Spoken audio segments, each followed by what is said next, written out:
வணக்கம். நலன் சரித்திரத்தினுடைய இரண்டாவது பாகத்தை நாம் இதிலே தெரிந்து கொள்ள இருக்கிறோம். காட்டிலே நலன் தனியாக தமயந்தியை விட்டு பிரிந்து போகிறான். தமயந்தி ஒரு பைத்தியம் போல் அலைகிறாள்.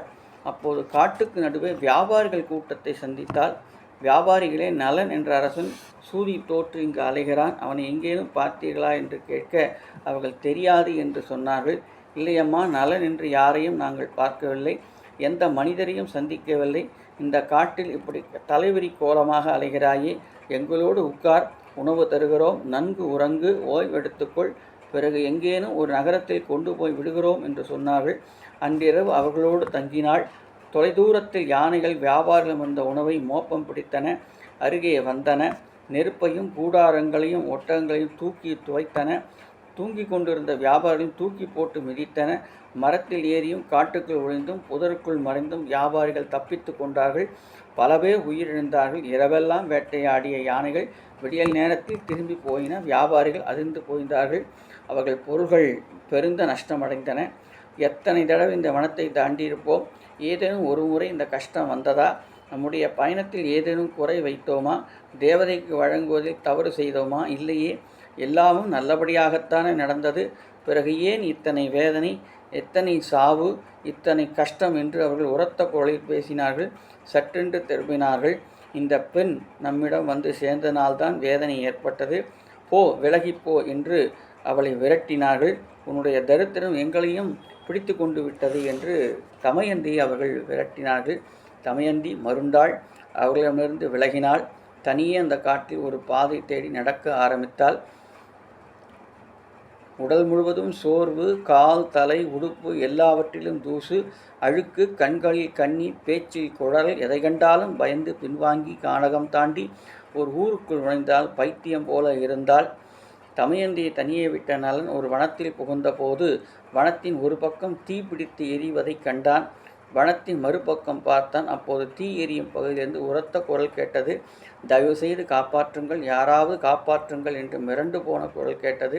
நலன் இரக்க சுபாவம் கொண்டவன். அந்த குரல் இருக்கும் தவிப்பைக் கண்டு மனம் இறங்கினான். எரிகின்ற நெருப்பை தாண்டி அவன் குரல் வந்த திக்கை நோக்கி ஓடினான். சுட்டி எறிவதை கவனித்தான். நடுவே ஒரு பாம்பு சுருண்டு கொண்டு இருந்தது. மற்ற மிருகங்களெல்லாம் தப்பித்துவிட இந்த பாம்பு மட்டும் நெருப்பு வளையத்தில் மாட்டிக்கொண்டது. பயமின்றி நலன் அதை பெரியத்துடன் வாரி எடுத்தான். நான் உன்னை தூக்கி கொண்டு போய்விடுகிறேன் என்று தோளில் தூக்கி கொண்டான். மிக்க நன்றி நலமகாராஜா. பாம்பு மனித குரலில் பேசியது. அவன் ஆச்சரியப்பட்டான். யான் என்னை ஒரு மோதிர அளவுக்கு சுருக்கிக் கொள்கிறேன், தயவுசெய்து என்னை தீயிலிருந்து காப்பாற்றுங்கள் என்றது. மோதிர அளவு சுருங்கிய பாம்பை தூக்கி கொண்டு அவன் எளிதாக தீயையும் முட்புதர்களையும் தாண்டி வனத்தின் புல்பகுதிக்கு வந்தான். பாம்பை இறக்கிவிட்டான். பாம்பு பேசத் தொடங்கியது. என் பெயர் கார்கோடகன். விஷமுள்ள பாம்பு எனத் தெரிந்தும் என்னை தீயிலிருந்து காப்பாற்றிய கருணை என்ன சொல்வது? நான் பதிலுக்கு உங்களுக்கு உதவி செய்ய காத்திருக்கிறேன். நீங்கள் கலியினால் வஞ்சிக்கப்பட்டிருக்கிறாய் என்பதை தூங்கும்போது தெரிந்து கொண்டேன். நீ சிறிது காலம் தலைமறைவாக வாழ்ந்தாக வேண்டும். நலனாக உருவத்தில் இருக்கும்போது சிக்கல்கள் இருக்கும். எனவே நான் உன் உருவத்தை மாற்றி விடுகிறேன். என்னை சுமந்து கொண்டு 10 அடி தூரம் நடந்தால் 10வது அடியில் உன்னை கொத்துவேன். உன் முகம், இடுப்பு, கண், காது, மூக்கு எல்லாம் மாறும். உன்னுடைய ஞானம் மட்டும் உன்னிடம் இருக்கும். நீ சமையல் செய்வதும் குதிரை ஓட்டுவதும் உன்னை விட்டு போகாது. உருவம் மாறிக்கொள், ஆக நல்லது. அது மட்டுமல்ல, உனக்குள் உட்கார்ந்திருக்கும் கலி என் விஷத்தை தாங்காமல் ஒரு நேரத்தில் வெளியே வருவான். எனவே என் விஷத்தை தாங்கிக்கொள் என்று 10வது அடியில் அவனிடம் சீறி அவன் கையை கொத்தியது. விஷம் உள்ளே பரவ நலன் மயங்கினான். அவன் உருவம் மெல்ல மாறிற்று. விழித்து எழுந்தபோது அவன் வேறு உருவத்தில் இருந்தான். நலமகாராஜா, உங்கள் பெயரை இப்போது பாகுகன் என்று வைத்துக் கொள்ளுங்கள். நீங்கள் இந்த திசையில் பயணப்பட்டால் ருதுவர்ணன் என்ற அரசனுடைய தேசத்துக்கு போகலாம். அவன் மிகவும் நல்லவன். அவனுக்கு சூதுகலை தெரியும். அதே சமயம் குதிரைகளை பழக்குவதற்கும் ஓட்டுவதற்கும் ஆள் தேடிக்கொண்டிருக்கிறான். நீ அவனிடம் போய் வேலையில் சேர்ந்து கொள். உன்னுடைய வித்தையை காட்டு. தக்க சமயத்தில் அவனுக்கு சூது வித்தையை சொல்லி கொடுத்து அஸ்வ வித்தை உன்னிடமிருந்து வாங்கி கொள்வான். அரசனாக இருந்த நலமகாராஜா, இப்போது வேலைக்காரனாக இரு, மௌனமாக இரு. உன்னுடைய மனைவி நல்ல இடத்தில் அடைக்கலமாவாள். அவளை பற்றி கவலைப்படாதே. இது வேதனையான நேரம், ஏற்றுக்கொள். இது சோதனையான காலம். குனிந்து இரு, கஷ்டப்படும் காலம். கனிந்து இரு, கஷ்டம் விலகும் என்ற நம்பிக்கையில் இரு என்று ஆறுதல் சொல்லிற்று. பாம்பு 2 துணிகளை மாயத்தால் கொண்டு வந்தது. உன் சுயரூபம் உனக்கு தேவைப்படும் போது இந்த துணியை உடுத்திக்கொள், ரூபம் மாறும். அங்கு மிகுந்து கார்கோடகன் பாம்பை காப்பாற்றினான். அதை நோக்கி கைகூப்பினான். பாம்பு விடை கொடுத்து தன் முகத்தை குளத்து நீதி பார்த்து கொண்டான், சிரித்தான். ருதுவர்ணன் என்ற அரசனை நோக்கி பாம்பு தந்த உடைகளோடு மன்னன் கண்பட கை கட்டி நின்றான். யாரோ தெரிந்தது போல இருக்கிறதே, ஆனால் முகம் வேறு மாதிரி இருக்கிறதே, யார் என்று கேட்டான் மன்னன். நான் தேரோட்டி. அப்படியா? என்னிடம் சில தேரோட்டிகள் இருக்கிறார்கள். நீ எந்த விதத்தில் சிறந்தவன் என்று கேட்கிறான். ஒரு தேரை கொடுங்கள், உங்கள் குதிரை லாயத்தை திறந்து விடுங்கள், எந்த குதிரை எங்கு பூட்டலாம் என்று நான் தெரிந்து கொண்டு அந்த குதிரைகளை அங்கு ஓட்டுவதற்கு அனுமதி கொடுங்கள், பிறகு தேர் ஓட்டுவதை பாருங்கள் என்றான். நலன் குதிரை லாயத்தில் புகுந்தான். அவன் உள்ளே புகுந்ததை தள்ளி நின்று ருதுவர்மன் வேடிக்கை பார்த்தான். அவனை சுற்றி குதிரைகள் ஓடி வருகின்றன. அவனை போய் தவிக்கொள்கின்றன. நலன் குதிரைகளை தடவி அவைகளோடு சம்பாஷித்தான். 6 குதிரைகளை சரியான விதத்தில் பூட்டினான். தேரை இறுக்கினான். ருதுவர்ண மகாராஜாவை ஏற்றிக்கொண்டான். வாயுவேகம் மனைவேகமாக தேர் பறந்தது. எந்தவித குழுக்களும் இல்லாமல் போயிற்று. குதிரைகள் தலைத்தெறிக்க ஓடின. ஆனால் வண்டியில் ஆட்டமில்லை. ஒரு பெரிய வட்டம் அடித்து வந்ததும் ருதுவர்ணன் பாகுவன் என்ற நலனை தன் தேரொட்டியாக வாழ்த்து கொண்டான். எப்படி அது நிகழ்ந்தது என்று கேட்டான். குதிரைகளை அவிழ்த்து விட்டதும் நான் நம்முடைய இடத்துக்கு போகக்கூடாது, இத்தனை நேரம் உனக்காக உழைத்து நீ வீட்டுக்கு போகிறாய் என்று குதிரைகள் துக்கப்படும். அதனால் அவிழ்ந்த குதிரைகளோடு சிறிது நேரம் இருக்க வேண்டும், அவைகளோடு பேச வேண்டும், அவைகளோடு உறவாட வேண்டும், என்ன வேண்டும் என்று கொஞ்ச வேண்டும். அதுபோலவே நலன் குதிரைக்கு உணவிட்டு தடவி கொடுத்து கொஞ்சி கழுத்தை கொண்டு அவைகளுக்கு உற்சாகமூட்டினான். என்னுடைய இடம் இங்குதான் என்று மரப்பலகையில் தன் உடம்பை கடத்தினான். குதிரைகள் அருகே வந்து முகத்தில் முத்தமிட்டன. குதிரைகள் அவன் மீது கொசுக்கள் வராமல் வாளை அசைத்து அவனை தூங்கச் செய்தன. மன்னன் திகைத்து போனான். இவன் மிக சிறந்த சாரதி என்று சொல்லி அவனுக்கு மிகப்பெரிய தொகையை சம்பளமாக கொடுத்தான்.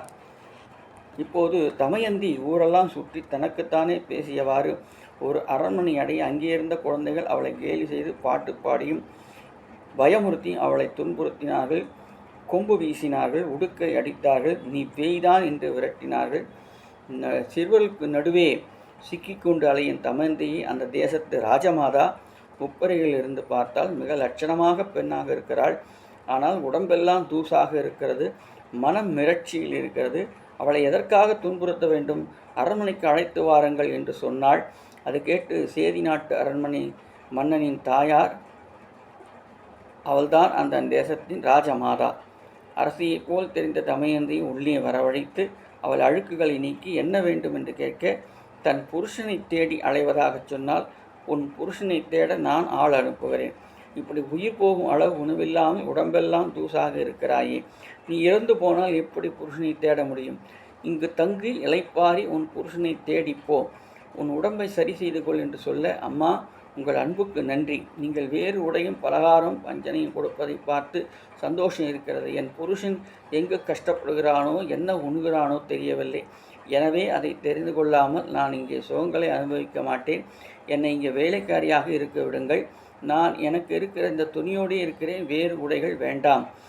அம்மா, என்னை யாரும் உணவு உண்ண வற்புறுத்தக்கூடாது, மற்றவர் எச்சிலை தரக்கூடாது. எனக்கு வேண்டுமென்ற உணவை நானே எடுத்துக்கொள்வேன். அது குறைவாகத்தான் இருக்கும், உயிர் வாழ போதுமானதாக இருக்கும். என்னிடம் யாரும் தவறாக நடக்க முயற்சி செய்யக்கூடாது.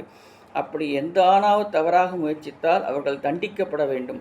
தொடர்ந்து 3 முறை அவ்விதம் நடந்தால் அவருக்கு மரண தண்டனை தர வேண்டும். இவைகளுக்கு உட்பட்டால் நான் அங்கு இருக்கிறேன் என்று சொல்ல, ஐசியத்துடன் அவளை பார்த்த ராஜமாதா, இரு, தாராளமாக இரு, உன்னை துரத்த எனக்கு மனமில்லை, ஏன் என்று தெரியவில்லை என்று சொல்ல, அந்த அரண்மனை ஓரத்தில் அவள் இருந்தால், தரைகளை மெழுக்கினாள், தூண்களை துடைத்தாள், பொம்மைகளை கழுவி வைத்தால், ஒரு வேலைக்காரியைப் போல யாரோடும் பேசாது மௌனமாக இருந்தால்.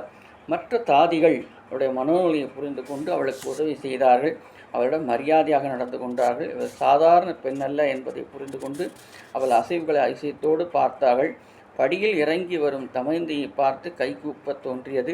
படிகள் ஏறி வரும்போது விலகி நின்று வழிவிடத் தோன்றியது. தமயந்திய ராஜாமாதவும் அவளை சார்ந்தவர்கள் மிகுந்த மரியாதையோடு நிறுத்த கனவின் நினைப்பிலேயே தமயந்தி வாழ்ந்து வந்தாள் என்பது 2ஆம் பாகமாக நலன் சமுத்திரத்தை நிறைவு செய்கிறோம். மீதி பகுதியை நாம் 3ஆம் பாகத்திலே தெரிந்து கொள்ள இருக்கிறோம். நன்றி.